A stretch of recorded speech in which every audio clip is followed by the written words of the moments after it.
Okay, so we'll see question number 13 now. It says a balloon which always remains spherical has a variable diameter 3 by 2 times 2x plus 1. ठीक है. Find the rate of change in its volume with respect to x. अब हमें volume में change निकालना है किसके respect में, x के रिस्पेक्ट में. ठीक है. तो variable diameter we are given as 3 by 2 twice of x plus 1. Diameter is given as thrice 3 by 2 times x plus 1. As volume पे बात करनी है, we should have radius and radius would be half of diameter, so that becomes 3 by 4 2x plus 1. Now we have to change the we have to find the rate of change in its volume with respect to x. dv by dx निकालना है, तो पहले volume होना चाहिए तभी तो dv by dx होगा. So volume is given as 4 by 3 pi r cube. What we are going to find out? We are going to find out dv by dx is what. ठीक है. तो volume is 4 by 3 pi r cube. We can put the value of r as variable is x here. In terms of x, we'll put the value of r 4 by 3 pi into 3 by 4 2x plus 1 raised to the power 3. This is the value of r which I have kept from the above equation, or we can say equation 1. So v is equal to, it will be 1 cancelled, 1 3 cancelled out, 1 4 cancelled out, तो आ जाएगा 9/16 pi into 2x plus 1 raised to the power 3. ठीक है. 9/16 pi twice of x plus 1 whole power 3. Now we have to find out dv by dx with respect to x का है हिसाब साफ. So it will be 9/16 pi, par rule लगेगा 3 times 2x plus 1 whole square. As it is not x, it's a function of x, so by chain rule d by dx of 2x plus 1 we should have. d by dx of 2x plus 1 will give you 2. That is equal to I can say 2 8s are, this is 9 3s are 27 upon 8 2x plus 1 whole square. This is what rate of change in volume with respect to variable x, with respect to x itself. 27 by 8 2x plus 1 whole square. इससे ज़्यादा आप solve नहीं कर सकते क्योंकि उसने आपसे with respect to x ही मांगे, and that is the answer. Here as unit is not given, so we can write the answer as it is also. And if you want to write volume is getting changed with respect to the dimension, x क्या होगा, x आपका एक parameter है ना, तो आपका इसका unit अगर आप लिखना चाहें तो वो हो जाएगी क्यूबिक यूनिट पर यूनिट. अगर आप लिखना चाहें तो ये यूनिट हो जाएगी क्यूबिक यूनिट पर यूनिट. ठीक है, ये हो जाएगी यूनिट.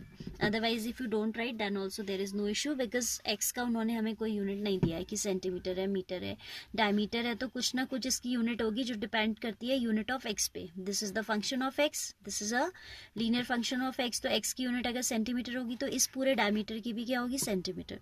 मीटर होगी then this whole diameter will have the unit metre. तो डायमीटर का मीटर है तो ऑब्वियसली रेडियस का भी मीटर होगा, अकॉर्डिंगली आ जाएगा. बट उन्होंने नहीं दिया है तो आप ये लिखेंगे क्यूबिक यूनिट पर यूनिट. लिख दे तो बहुत अच्छी बात है, नहीं भी लिखोगे नो प्रॉब्लम क्योंकि दिया ही नहीं है इसमें. लिख दे, that is better. Question number 14 now we'll see 14th one that says sand is pouring from a pipe at the rate of 12 centimeter cube per second. The falling sand forms a cone on the ground. जब आपकी sand गिराई जाती है तो वो क्या बना रही है, that is making a cone in such a way that the height of the cone is always 1/6 of the radius of the base. How fast is the height of sand cone increasing when the height is 4 centimetre. आपको बताना है कि height of sand कोन कितने rate से increase हो रहा है जब हाइट आपका 4 सेंटीमीटर है. So let's see to it. What we are given, sand is pouring from a pipe at the rate of 12 centimeter cube per second. जब आप सैंड गिरा रहे हो तो ऑब्वियसली वॉल्यूम में चेंज आएगा ना, और आपकी यूनिट बता रही है कि क्या दिया, सेंटीमीटर क्यूब पर second is the change in volume per second, change in volume with respect to time. ठीक है, तो we are given dv by dt as 12 centimetre cube पर सेकेंड. यूनिट से पता चल जाता है ना, सेंटीमीटर क्यूब वॉल्यूम आ जाएगा, पर सेकेंड टाइम आ जाएगा. The falling sand form a cone on the ground in such a way that height of the cone is always 1/6 of the radius of the base. This all information is given one. Also we are given height of the cone is always 1/6 of the radius. Let h be the height and r be the radius. Then we are given that h is always equal to r by 6. Equation number 1 कह दीजिए इसे, जिसका हम बाद में use करेंगे. ठीक है.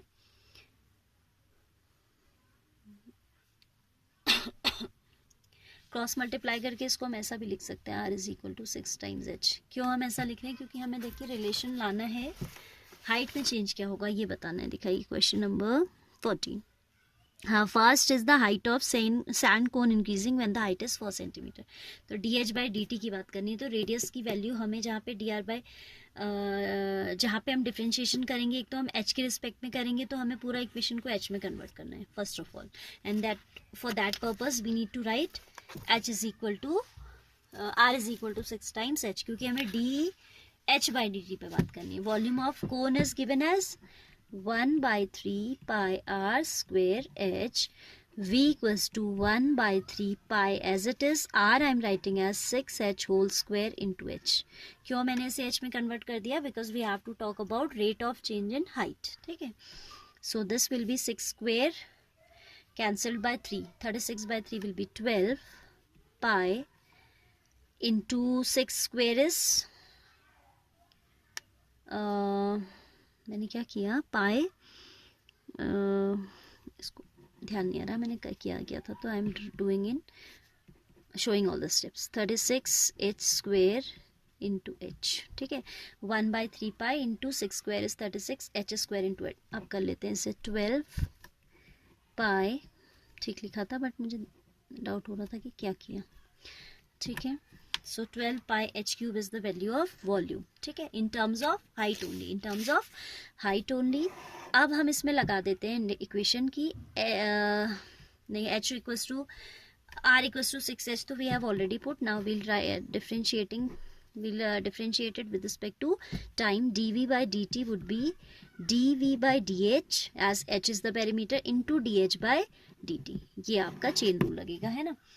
I'm using a fresh sheet for this. इस शीट में आएगा नहीं क्योंकि. So we have dv by dt as dv by dh कहा मैंने, तो ये हो जाएगा 12 pi into thrice of h square into dh by dt. 12 3s are 36 pi h square into dh by dt, isn't it? 36 pi h square equals to dv by dt. Now we are given the value of dy by dt as dv by dt as 12 centimetre cube पर second. तो यहाँ रख दीजिए 12 equals to 36 pi h square into dh by dt. हमें निकालना क्या है? हमें निकालना है dh by dt. That would be equal to 12 by 36 pi h square. थोड़ा सिंप्लीफाई हो सकता है तो we should do that. This is 1/3 pi h square dh by dt. अब आपको बात करनी है how fast is the height of sand cone increasing when the height is 4 centimetre. dh by dt आपको निकालना है एट h इक्वल्स टू 4. ठीक है. अगले स्टेप में लिख देते हैं dh by dt at h equals to 4 is given as 1/3 pi into 4 square. 4 square means 16. 3s are 48. So it will be 1/48 pi, as it is rate of change in height. So it will be centimeter per second will be the unit. ठीक है. So this way we have to go. तो यहाँ पे क्या काम, आपको क्या चीज़ ध्यान में रखनी थी इस क्वेश्चन में? What is to be noted? As we have to find out dh by dt. तो आप यहाँ पे आपके पास चॉइस नहीं है कि r को h के टर्म्स में रखें, h को. Obviously you have to put r in terms of h. r को रिमूव करना है. You have to eliminate r as it is asking for dh by dt. If it would be asking, इसी question में आपसे अगर dr by dt पूछ देगा तो आप क्या रखेंगे? आप एलिमिनेट किसको करेंगे? Then you will eliminate h. यहाँ पे dh बाई dt पूछा है तो h के टर्म्स में हमने r को रख दिया, r को एलिमिनेट कर दिया. r we have replace by 6 times h. It means we have eliminated r. ठीक है. Substituted the value of r in terms of h. यही पॉइंट यहाँ पे ध्यान रखना है. अगर बच्चा यहाँ पे h की जगह रख देगा r/6 तो वो थोड़ा आगे कॉम्प्लिकेशन हो जाएगी. सॉल्व होगा that way also, it will be solve, but that will be a very complicated working, so you should avoid that. ठीक है, पूरा क्वेश्चन आपको केयरफुली थरली पढ़ना होता है. तो क्वेश्चन पढ़ के we can decide that as it is asking for dh by dt, why we should eliminate h, we should eliminate r. ठीक है,